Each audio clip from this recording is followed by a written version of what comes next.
This Thursday, on the 29th of November, this area will be filled with scientists from Imperial College to talk to us about bones. Have you ever wondered how your lifestyle affects your bone health? Or how you can best use chocolate to explore your bone density? These questions and many more will be answered at Imperial's Fringe Festival, Cutting Close to the Bone. Imperial's Fringe Festival takes place once a month. It's a chance for scientists from the university to engage with the public about their research and explore exciting new ideas. I went to interview a few of the scientists who are going to be involved at the Fringe Festival. First, Dr. Alexandra Porter, whose research involves understanding the impact of synthetic nanoparticles on human health and the environment. I first asked her to give a broad outline of her research. We use very powerful electron microscopes in the development of materials to try and understand the chemistry, the organisation of bone at kind of the nanoscale. So bone itself at the nanoscale is like a composite material, and so we're trying to look at the structure of bone and really to understand how bone is formed. Okay. The other thing that we're doing is to try and understand how the structure of the bone at that very, very small scale changes during disease. Okay. And why do we care?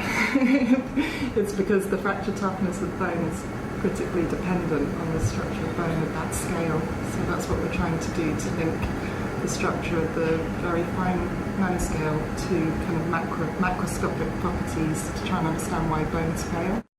Fringe events are new this year. This will be the second one.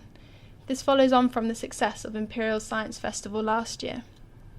Next, I asked Alex what she'll be involved with at the Fringe event.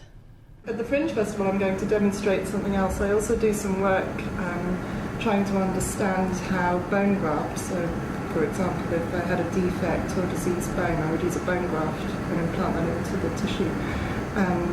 I do quite a bit of work trying to understand how the chemistry of the bone grafts affects kind of the organisation of the bone, or the rates of bone bonding to the implant. And so at the Fringe event, what I'm going to do is to do some demos with the optical light microscopes, where we're going to be looking at these interfaces between different implants and the surrounding bone. Oh, wow. We can't show you what's going on at the nanoscale, so then I'm just going to have to show you some images of what you could see if you had a really powerful electron microscope.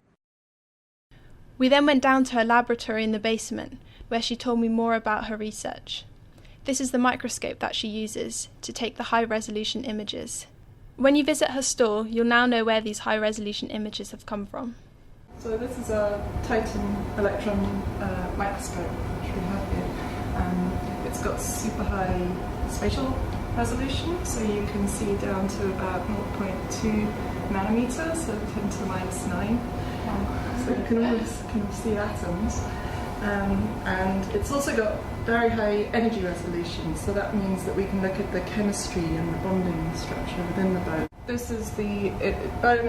I said it's a composite of like a polymer, which is the protein, and that's collagen, and a mineral is calcium phosphate. And the polymer, so the collagen, has this characteristic bonding pattern. It's because the individual molecules are organised in kind of in a staggered arrangement, so you find gaps in the fibres of the collagen, and that's what you're seeing. Do you think it's important for scientists such as yourself to get involved with these sort of public engagement events? Yeah, I guess we can start translating to the public, getting involved in the dialogue. I guess particularly with what we've seen with the failure of the implants, it's very important for us as scientists. I guess we have a responsibility to inform the public about really how they're failing. Is it true what you hear in the press? So they can make more informed decisions. Next, I went to go and interview Professor Sarah Rankin.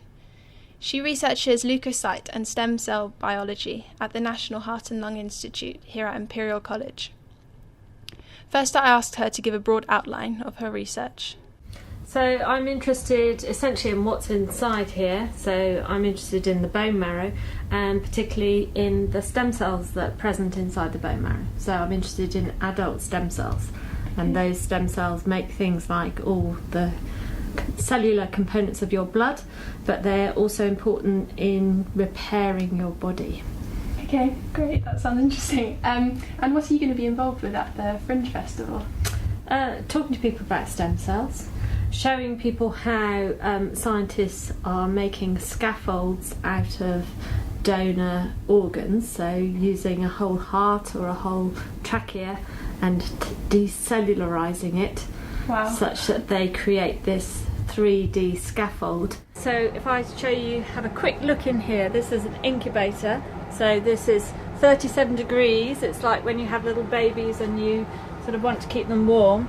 And in here, this is where we look after all our stem cells, and we have stem cells here from bone marrow that we are growing in culture, and we can turn them into cartilage or bone or fat by adding different ingredients to them. I asked her whether her stall was going to have any visual elements. We haven't quite decided yet. Hopefully we're going to bring a microscope along and show people some of the actual stem cells that we're growing. We're also going to be doing a little bit of a arts and crafts activity, trying to make our own scaffolds. Ah, sounds exciting. So, yeah. Sarah will also be promoting her Truth Palace project. I asked her a little about it.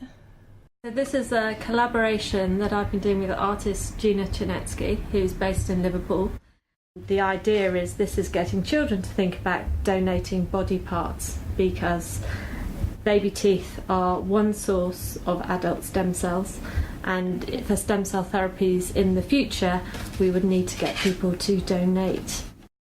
So you'll be able to see Sarah and Alex and many other scientists this Thursday at Imperial between 5:30 and 9.